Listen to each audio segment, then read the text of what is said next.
Give me anything that flies. Just get it here now. Colonel David Harrison's voice cut through the ops room like a blade. His men were surrounded. No jets available. No time left. Then a low growl rolled in from the sky. An A-10 Warthog screamed overhead. Unauthorized, uncalled, and unmistakable. The ground shook. Coffee spilled. Every screen lit up red. She wasn't on the roster. She wasn't supposed to exist. 12 soldiers looked up, disbelief in their eyes. Is that air support? She didn't ask permission. She didn't wait for orders. She flew through fog, silence, and command silence. But she came anyway. This is Veteran Biker. Comment 1 if you're new, 2 if you've been with us, 3 if you ride with us every week. Like, subscribe, and stay to the end. The Operations Center at Fort Mitchell was not a place of quiet contemplation. It was a crucible of tension, a world where the fate of human lives was decided in sterile fluorescent light. In the pre-dawn hours, the air hummed with restless energy. The collective anxiety of dozens of personnel pressed into a single high-stakes moment. The room was a labyrinth of screens, their green and amber glows casting a sickly pallor over the faces of the men and women who stared into them. The smell of stale coffee and ozone from overheated equipment mingled with the metallic tang of stress, a scent all too familiar to Colonel David Harrison. He stood at the epicenter of this digital storm, a man who had commanded for years, but was now facing a failure of the system he had dedicated his life to upholding. His gaze was fixed on the tactical map projected onto the central console. On it, a single red icon pulsed with terrifying urgency. It represented Bravo Team 7, a forward recon squad, now little more than a dozen men trapped in the unforgiving terrain of Hot Zone Delta-6. From the fragmented, static-ridden communications, a grim picture had been pieced together. They were pinned down in a narrow ravine, taking heavy fire from a well-prepared enemy force that had them completely surrounded. The last coherent transmission had been a plea, a raw, unfiltered cry for help that had been cut short by the scream of a nearby explosion. "Comms, what's the latest?" Harrison's voice was low, a strained rasp that betrayed the iron wool beneath. The comms officer, a young man whose hands were shaking imperceptibly, swiped at his console. "Sir, we're still getting intermittent signals, but they're breaking up. The enemy is running a heavy jamming protocol. We can't get a clean lock." The last message was a request for immediate air cover. They said they're out of time. The words hung in the air, a death sentence delivered by proxy. The entire room seemed to hold its breath. Harrison didn't need to see the visuals.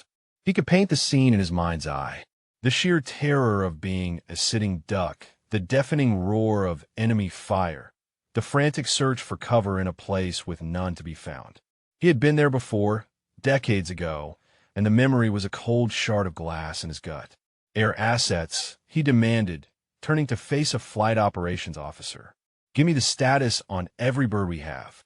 The officer, a woman with a no-nonsense demeanor, rattled off the grim facts like an auctioneer calling out a losing bid.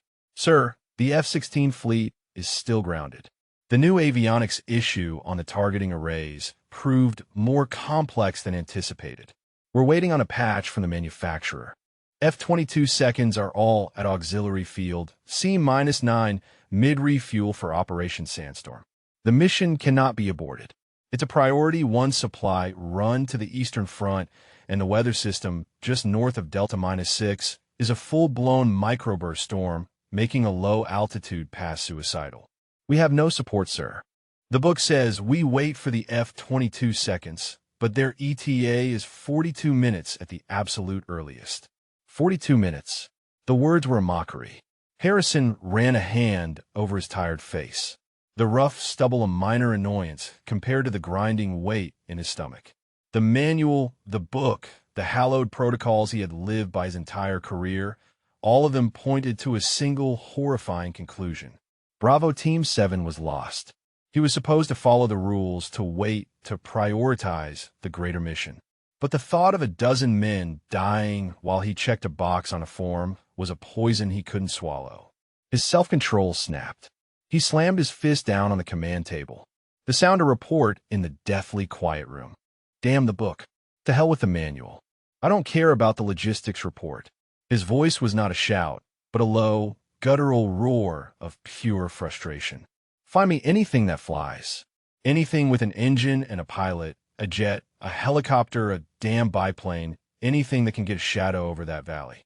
The staff, galvanized by the rare display of emotion from their usually unflappable commander, scrambled. Fingers flew over keyboards. Data streams scrolled by in a blur, and a new frantic energy filled the room. It was a search for a ghost, a hope that didn't exist.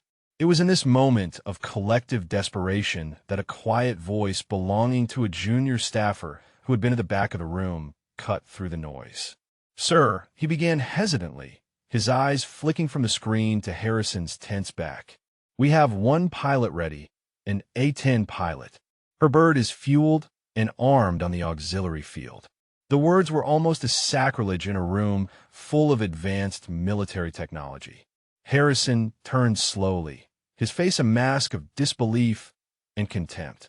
"An A-10, he repeated, the sound laced with a scorn so potent it felt like a physical slap. "That thing's a relic, a flying antique, a bulldozer with wings and a cannon." His voice rose, the anger now directed at the absurdity of the suggestion.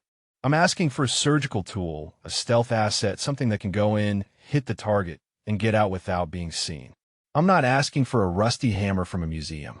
Give me a jet, a real jet with real capabilities, not some flying fossil that's older than most of the pilots here." He dismissed the young officer with a contemptuous wave of his hand, turning his back on him completely. The moment of audacity was over, replaced by the grim reality that there were no options. And then a new voice broke through the low hum of the room. It was the radar tech, a grizzled veteran named Miller, his voice a low monotone that was now laced with an unmistakable note of alarm. "Sir, I have a new contact." The words brought the room to a dead stop. Harrison froze, his hand hovering over the map. "ID," he ordered, his voice suddenly calm. All emotion drained away. This was his world, his domain. An unknown contact was a threat, and a threat required immediate action. "Negative ID, sir," Miller replied, his fingers flying across the console. "No transponder signal. It's a ghost blip, but it's not a malfunction. I'm getting a clear signature. Low altitude hugging the terrain. It's moving fast, and its heading is locked on Delta 6. The room's collective attention, 100 pairs of eyes, all shifted to the radar tech screen. A small, vibrant green blip was slicing through the digital map. A silent, unauthorized intrusion. It was moving with an unnerving purpose, a single-minded determination that defied all logic. It wasn't just a plane. It was an anomaly. Harrison's blood ran cold. He knew that signature. He knew that flight profile, the way it used the hills and ravines to stay below radar, the precise, almost reckless speed at which it was closing the gap. It was not the flight of a rookie, and it was certainly not the flight of a sanctioned asset. It was the flight of a hunter, an apex predator moving in for the kill. He felt a shiver of dread creep up his spine. This was more than just a rogue pilot. This was a specter from his past, a nightmare he had long since tried to bury. He turned slowly, his eyes meeting the young officer who had first suggested the A-10. The young man's face was pale, his eyes wide with a mixture of fear and awe. He spoke not to Harrison, but to the room, to the ghost on the screen, a whisper that was a testament to a legend. "There's only one pilot who'd fly like that, and she's not supposed to exist." The words were a key, unlocking a door to a past Harrison had tried to keep sealed. His mind, a fortress of logic and reason, was suddenly breached by a flood of memories from a mission years ago. Operation Steel Thunder, the comms blackout, the brutal efficiency of the enemy jammers, the desperate dying calls from a forward squadron. The system had failed then, just as it had now. The F-22 seconds were too far out. The F-16 seconds were grounded. The order had come down from on high. Stand down. But one pilot had refused. A young woman with a steely gaze and a reputation for being an unyielding maverick. Sophia Reeves. Her call sign, Viper 9.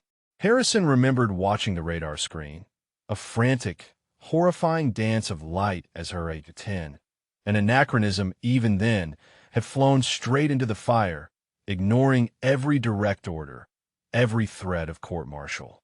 She had flown in blind, relying on nothing but her own visual cues and a deep intrinsic understanding of the battlefield.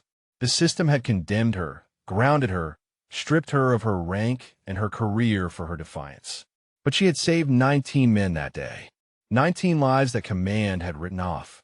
19 lives that was still breathing because she had decided that duty to one's fellow soldier superseded duty to a set of rules.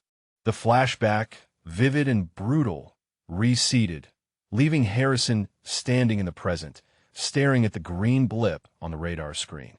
It was Viper 9, the same flight profile, the same reckless, determined course, the same defiance of all logic.